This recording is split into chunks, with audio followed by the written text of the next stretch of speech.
3.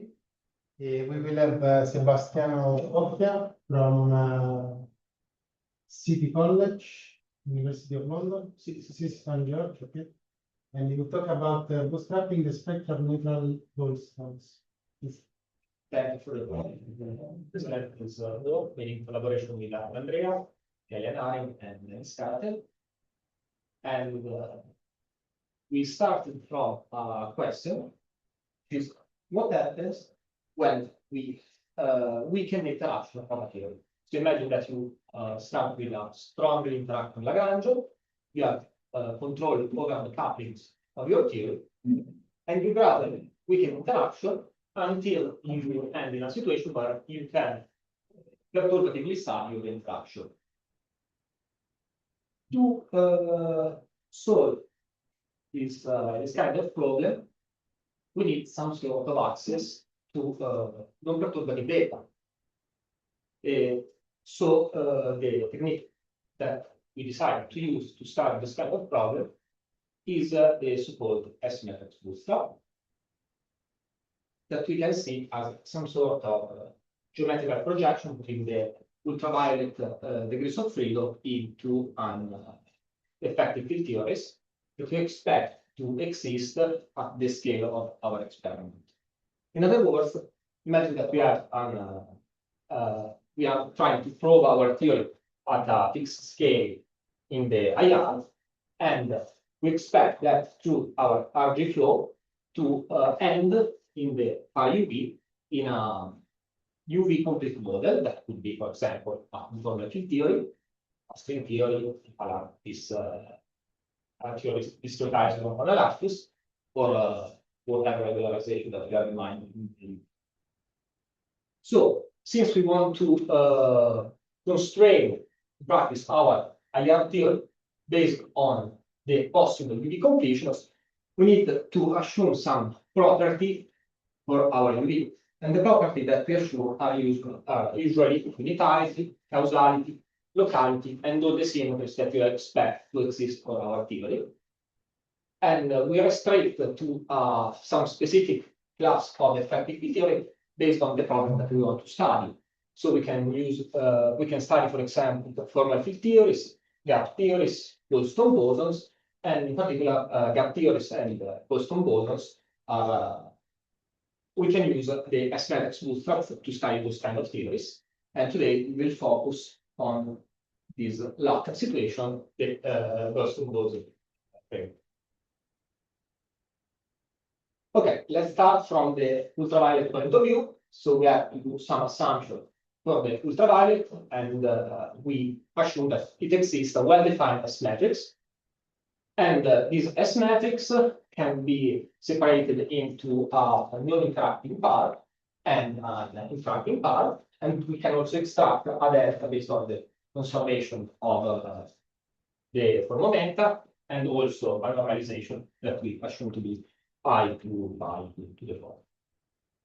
So we extract the so-called scattering amplitude, and the scattering amplitude is crucially is a scalar quantity, so it must depend from scalars, and the only scalars that we can construct using the momenta of the incoming and the outgoing particles are the so-called Mandelstam variables that are related by conservation of angular momentum. So one of the three, in particular U, has been defined in terms of S and T. And so we have a well-defined function in those two quantities.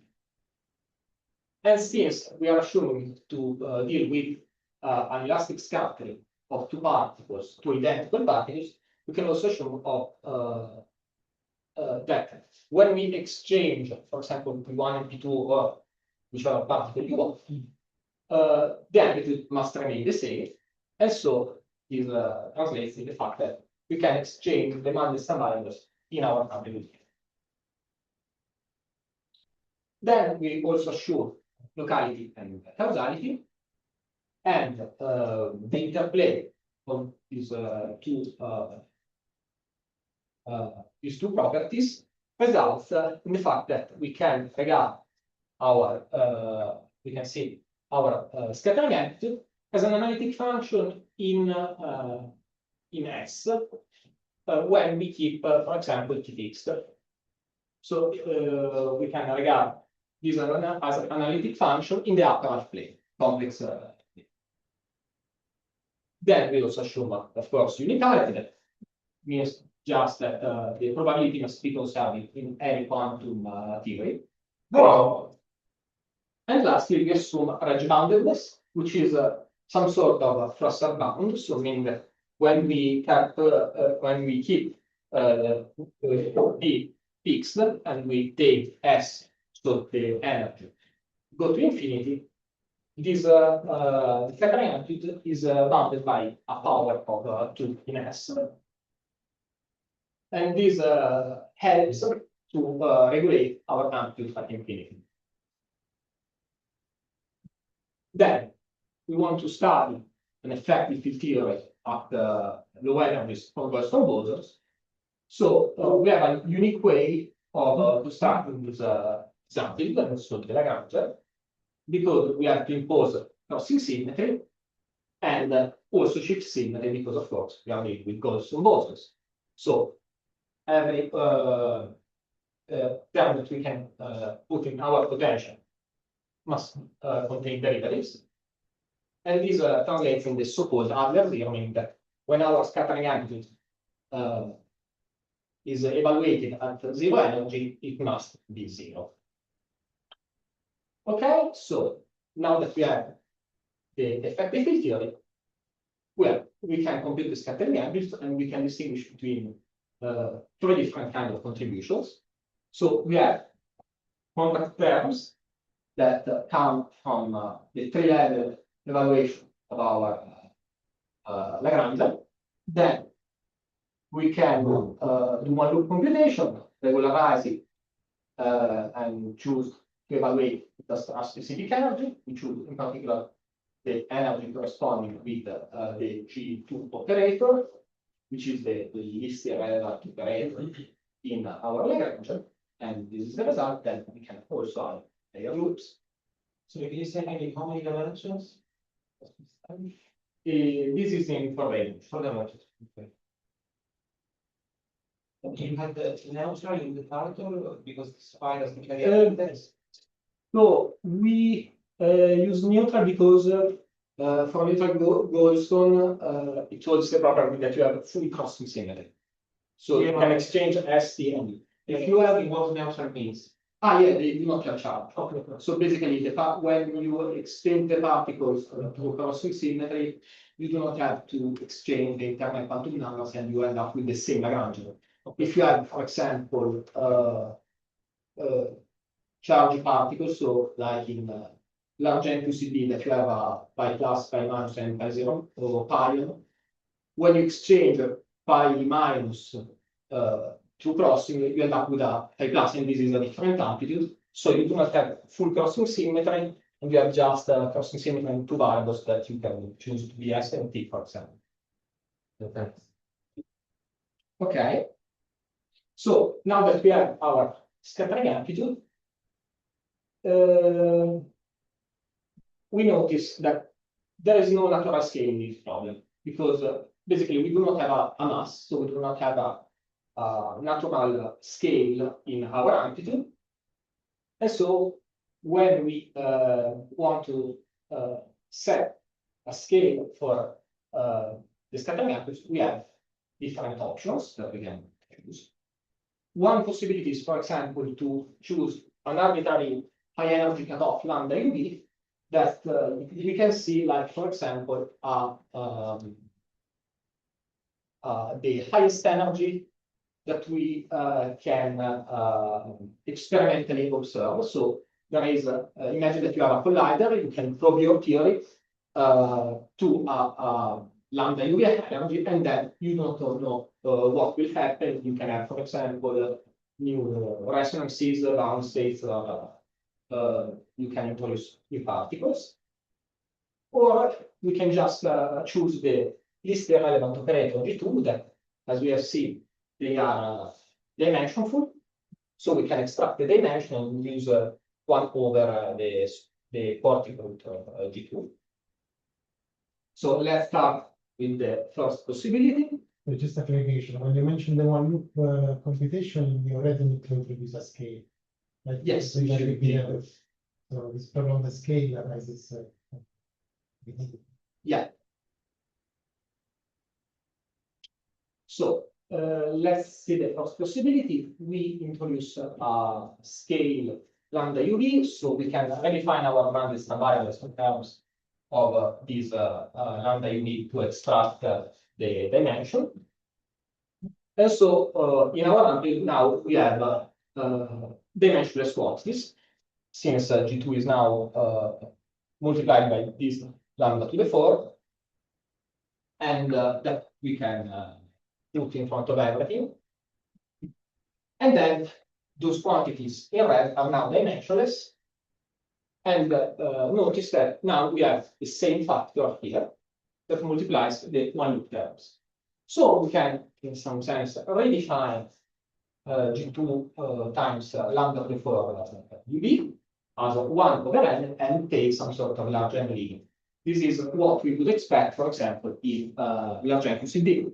So this factor is multiplied by is scales as 1 over n, and we are free now to take the n to go to infinity. So we take a large n leading, and we can see that the loops are suppressed.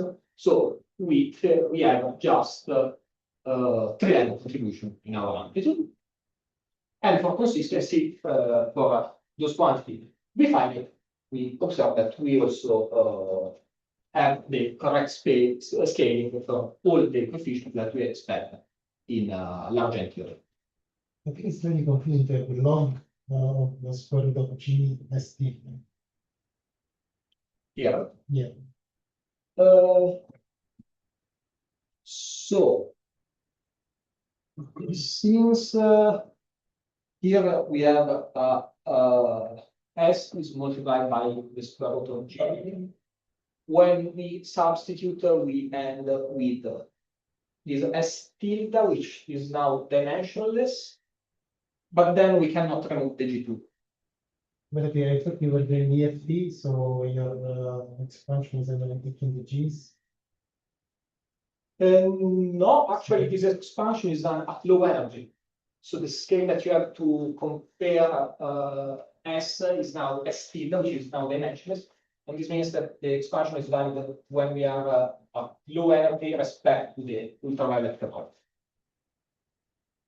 In fact, taking the large n, this is consistent because the logarithm is now subleading respect to this overall factor.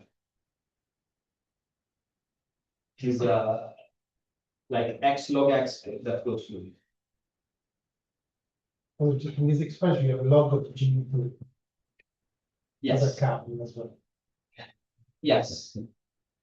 But this term is So you have G log G yes, as a and this one kills the Skin dependent sublead.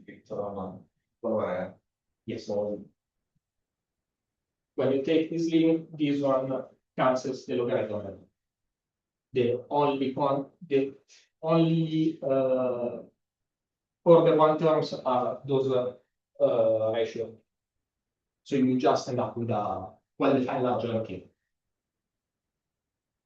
Okay, and we can also, of course, remove the overall factor that we can just take to the left-hand side.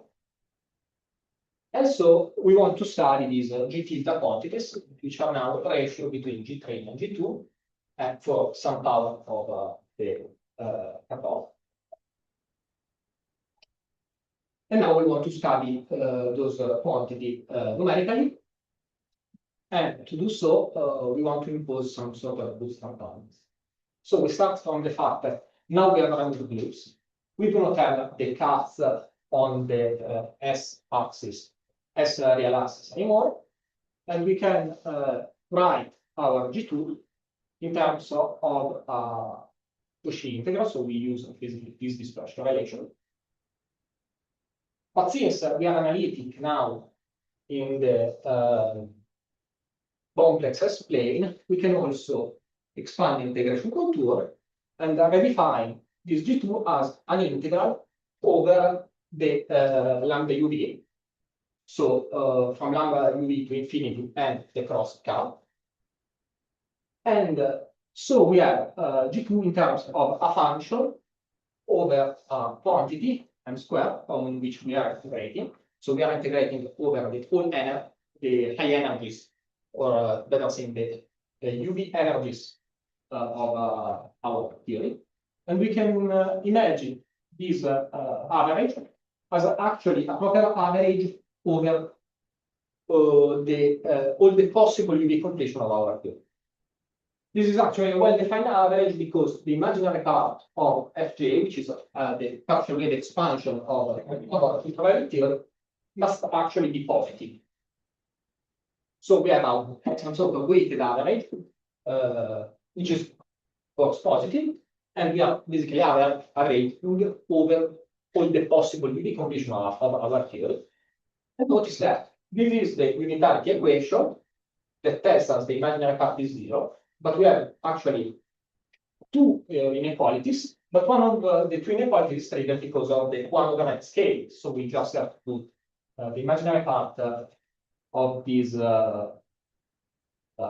partial wave of the UV completion to be positive. Okay, so we know how, given a UV completion, we know how to compute G2. And we can repeat the same procedure for G3 and G4. So we have computed G3 and G4 and G2, but we can compute them in different ways since we have crossing, because we can always do the same computation, taking the spatial relation not in S, but also in T and U. And so we have different null constraints. We actually have an infinite number of null constraints that we have to impose in our theory. Of course, we cannot impose an infinite number of null constraints numerically. So we have to truncate a max. We actually are imposing a finite number of null constraints, and then we can increase this number to achieve more and more precision, probably. And since we are truncating in crossing, we want acceptable solutions. So we use the dual approach, meaning that instead of constructing our quantities from UV consistent theories, we just exclude the theories that are not consistent with crossing in the UV. So we have a rigorous balance that will become more and more precise as we increase NMAX. Good questions. One. Do you remember I don't remember why they make number comes. What do you have to make? You said that because basically you can compute G4, G5, G6 in different ways. Okay. So you can compute them using the dispersion relation in S, you can compute them using the dispersion relation in T, and also U. Okay. And then you end up with an infinite number of net constraints because you have an infinite number of terms in your effective integral range. And the testing these all players that I guess they didn't use this dual approach. So what did they do? How did they? They did do it.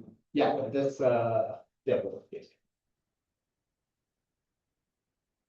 Okay, so we end up with a region in the G tilde and G4 tilde that I remember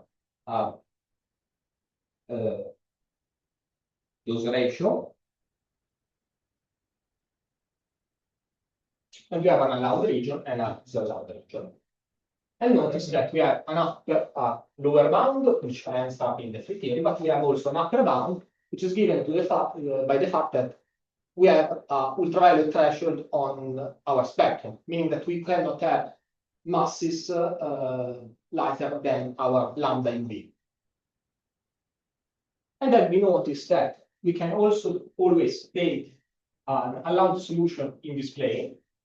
We just keep the couplings untouched, and we can increase the masses of this theory, and we see just by dimensional analysis that this procedure generates parabola of allowed amplitudes in this plane. And in particular, we see that, for example, the right boundary is a parabola. And also the left boundary starts as a parabola, and then something here happens, so we expect something to happen to our spectra here. And in fact, we can conjecture that those are actually not channels of amplitude. This is just, we would expect, since they are very similar to parabolas, to be the same amplitude, just the escaping mass. And in fact, this one is easy to achieve analytically. It is just a three-level exchange of a spin zero particle, which is multiplied by this s squared, because it is given by the fact that we have goes from boson, so we need the other zero. And then we have, of course, the cross channel of the spin zero exchange. While the last boundary is non-trivial, and it is given by an exchange of different particles of different speeds. So this one is a non-trivial bound. And then we can see the other approach, which is using as a scale. So we repeat the same procedure. We can extract the dimension from S using the square root of G2, and we end with the S bar variables, and of course the bar and U bar for consistence. And this is our amplitudes now. And we can see that, for example, our amplitude design has nothing to multiply this logarithm. So we cannot kill the coupling, the logarithm now, because it has no coupling in front of the logarithm. And we are forced to take a theorem that includes the loops. And now we can see that our relevant quantity in these amplitudes are the G3 bar and G4 bar variables, which are not simple rational anymore, but they have a power of G. And this somehow is similar to what we would have observed in here chiral perturbation theory QCD with the n equal to 3. And now that we have to keep the loops unified is not trivial, so we have to keep the whole equation unified, so inequality is imposed. Okay, so we can repeat the loops, and we see this time that since we have the loops, we cannot truncate at a specific mass. We do not have a threshold that goes that prevents us to have a first response who have mass 0. Basically, so when we take this limit, we do not have an upper bound, and this in this plane, for bound. Okay, so until now, just to summarize, we have seen two different approaches. One is the positivity bound bootstrap, where we have an ultraviolet threshold given by our experimental given by an experimental bound, or we can see as an ignorance of the ultraviolet completion. And this theory holds only in when we can use a perturbative expansion at the very level. But this theory is fully non-perturbative. It is the so-called non-perturbative bootstrap. And here we have set the coupling as the coupling. We have scaled them in terms of the least irrelevant operator. And here we are forced to keep all the loops and all the non-perturbative structure of them. Okay, so we have two different settings that works in two different regimes, and the question that we try to answer is how those two different approaches talk to each other. So how can we, in some sense, show that they are actually studying the same Lagrange? And we can see that we argue that when those G4 and G3 coefficients goes to 0, the loops become subdivided into the level contributions, and we should obtain the same physics asymptotically. Here, we should obtain the same physics that we are seeing. Why? Well, if we go back to the equation, we can see that if we take the frame and the 4 bar to be large, we can achieve this limit by making G2 go to 0. And this is exactly the other limit that we have in the previous. So what we can do is to study G3 over the square root of G4, which is actually the ratio that we expect to be constant for a parabola. We can compute it on this boundary, and we see that asymptotically approaches to constant. And then we can plug those constants into this plot, and we see that they agree with the boundary that we have found. So the boundary actually agrees in this limit.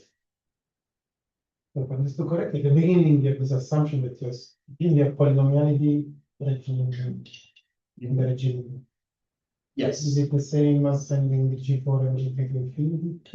Because of your setup? No, polynomiality. I mean, you saturate that. Only for some amplis and in some bootstrap approaches, not in this one. We are actually, well, I will show the Raggio trajectory later. So Because because like before you do have dominance of a square here. here, Maybe I misunderstood that. well, Okay. the Raggio boundedness assumption is in the UV, not for this one. So it's for my ultraviolet completion, in some sense. So since this is polynomial at some point, well, actually when S bar will become 1, order 1, we expect this scattering averages to not be valid anymore, because at some point it will diverge in S. No, for sure, but I mean, if you're sending the coupling to infinity in the way you said, it's like sometimes I was appearing the polynomial. Well, Maybe I'm something. if I'm sending those couplings to infinity, the things that I can say is that those are the only term that I can keep in my Lagrange, and this is just one constant factor. Okay. So basically, the important quantity that I want when I want to compare the loop's contribution to the level contribution is the ratio between the loop's contribution, of course, and the tree level, and the ratio goes to 0 when this goes to infinity. The claim is that the pink thing is an extreme zoom out of the origin, something like that. It's Actually not. Basically, you can extract those coefficients asymptotically, so the ratio between G3 and the square root of G4, you can extract it asymptotically in this picture. Right? You take the constant and you analytically put them as a big coefficient of your parabola here. And this gives you exactly the boundary that you find here. Right. So that's because, as we've seen before, those are parabolas. So we argue that this is actually just one theory. While here, to each point on the boundary, you have different theories. So you are just selecting asymptotically the theory that you. So you are just selecting the theory that you expect to have asymptotically here and put it in this market. So another way that we can basically we see that the two boundaries agree in this limit, but we are not sure that those are actually the same theory. It could be a coincidence. So one way to show that those are actually describing the same physics is to look at the spectrum. So we can look at the spectrum, for example, for the non-perturbative bootstrap, and as we have seen, of course, the right one is trivial, and we see just one resonance that is actually a spin 0. While the as I anticipated, the left boundary contains much more regional physics. And you can see, in fact, different resonances for our cross-section. And those different bits are related in some sense to what we would call a origin trajectory.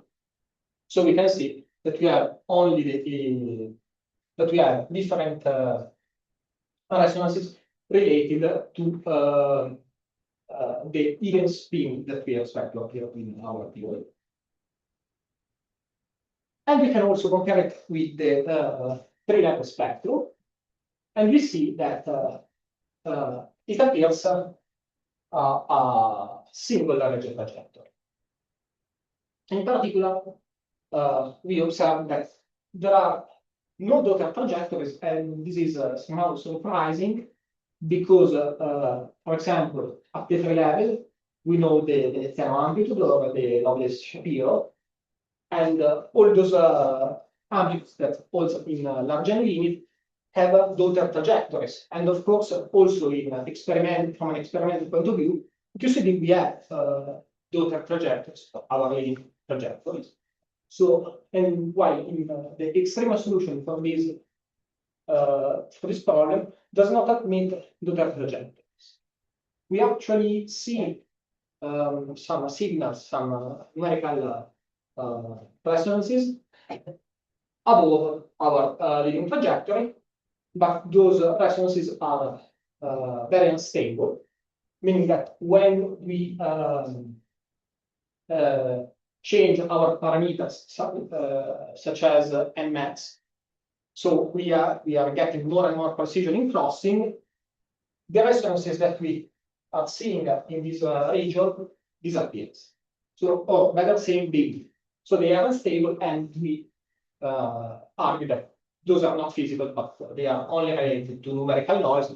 They are actually also very subleading respect to the in-coupling, respect to the coupling that we have seen associated with those points. Okay, so this is the spectrum for the positivity bounds bootstrap. And we can also understand what was happening when the parabola on the left boundary was breaking. In fact, we can see that we have a scale of S tilde with G3, with G3 on the x-axis. So this means that if we make G3 larger and larger, S tilde will become smaller and smaller until S tilde will hit the threshold, the ultraviolet threshold, and here we cannot continue with these amplitudes anymore because we know that below lambda UV we do not have resonances, and then the physics will change on the boundary. So we can of course extract the mass of the spin 2 as a function of G4. And of course, when this mass will become 1, since we expect to have scaling with G3, we can find the constant that we expect to be the position where the parabola will finish to exist. So we expect the physics to change there, and we can do the same thing for the G4. So this red line is actually our fit, our prediction for the position of the extremal value of our curve.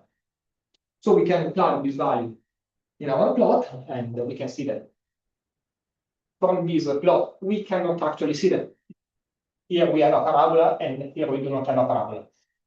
So what we do, we compute the derivative, and we can see that here we have a discontinuum in both in G4 and G5 tilde, and this actually agrees with our prediction. So this process that when the parabola stops to exist, it is because the spin 2 has hit a threshold, and then we can compare the spectra, and we can see that the non-perturbative resonances red agrees quite well with what we have found for the level resonance, and they agree for the spin 2, they agree for the spin 4, the spin 6. Above the spin 8, we have a very large numerical noise, and we have not been able to extract data with much precision. Okay, so to conclude, we have compared those two very different bootstrap approach that work in with different assumptions and with different methods. But we have argued that in a certain limit, those two approaches should give the same physics, the same result, and we can see that the boundary actually agrees. And also, we have shown that the spectra agrees, so we think that this is actually the same. The two limits are giving the same physics.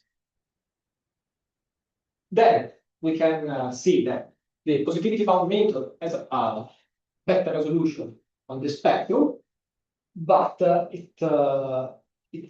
it focuses only in one specific setting, one specific framework, while the non-perturbative bootstrap can also provide strong interacting theory.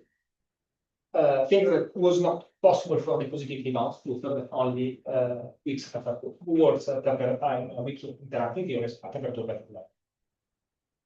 So the non-perturbative bootstrap is able to probe aperture physics because it exploits the full potential of the unitarity inequalities. And one last thing that we have not been able to answer is and this is still an open question, is what is this ambiguity? Because actually all the examples that we know for scattering ambiguities contain Dodder trajectory. This one is just a leading trajectory, and we have no transformer, no known example of describing such an amplitude that in principle should be seen. Thank you.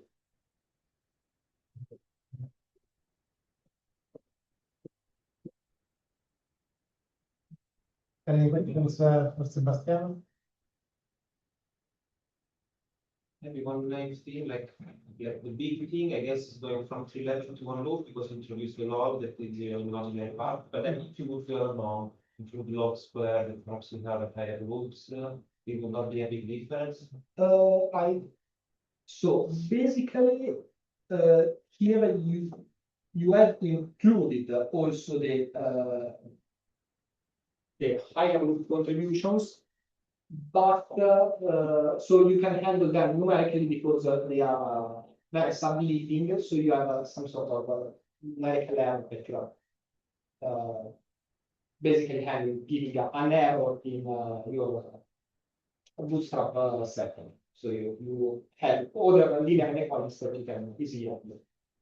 But the expectation is that it's not such a big difference compared to one from 3 level to 1 loop. From 3 level to 1, I mean, so 1 loop is the big jump. Is the big one? 1 loop? Yeah, the expectation. Okay, that's the one. Thanks. Maybe another question. So you have essentially one edge trajectory, but you're also studying a theory where the DFT just contributed. Right? So in the DFT, you don't have exchange time. No, because in some sense you are not sensitive to them. But it's mentioned that you have Dodder trajectories, so as per because yeah, that was what Andrea was explaining. Since we are probing a theory on the boundary, yes. We know which is the UV completion of this theory. So basically, this is the spectrum of the UV. We do not have the exchange in the 3 level, so in the effective field theory, but we can see it when we are on the boundary because we know which is the UV completions and which is the. But I wonder if this is related to the fact that you see just one. So in some sense, it is related because it is the solution of this integral. So if you solve this integral with this with the rejections, and you put the exchange with the correct Legendre polynomial, the spin for the partial wave, yes, you have that solution, but this is how we found the spectrum. Yeah, in principle, we could substitute each term in the partial wave expansion, and this actually gives us the amplitude. The problem is that it is not a closed formula, it is an infinite sum, and we also have the couplings that are that we have been able to extract, but they are non-trivial. So it is not easy to close our.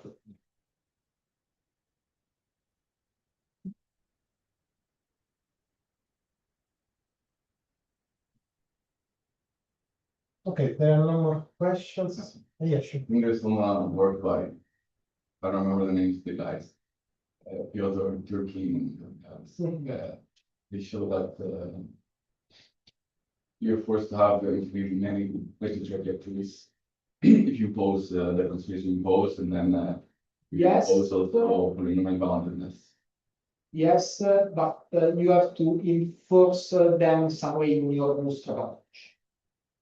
And this only works in some settings that, for example, when we have logarithms, we are evading because they use a precise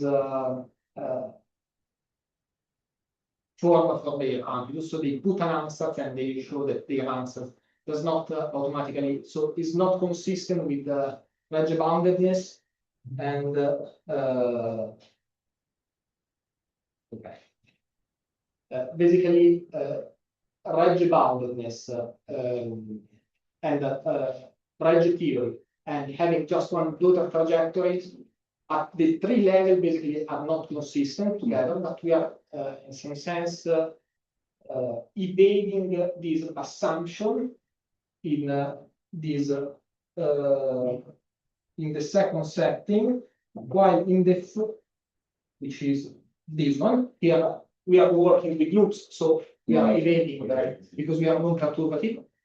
While in the first one we would have had to enforce directly this assumption in our bootstrap approach, but actually I think that this wouldn't have given the asymptotic result that you are seeing here, because it is an additional assumption that here we cannot make.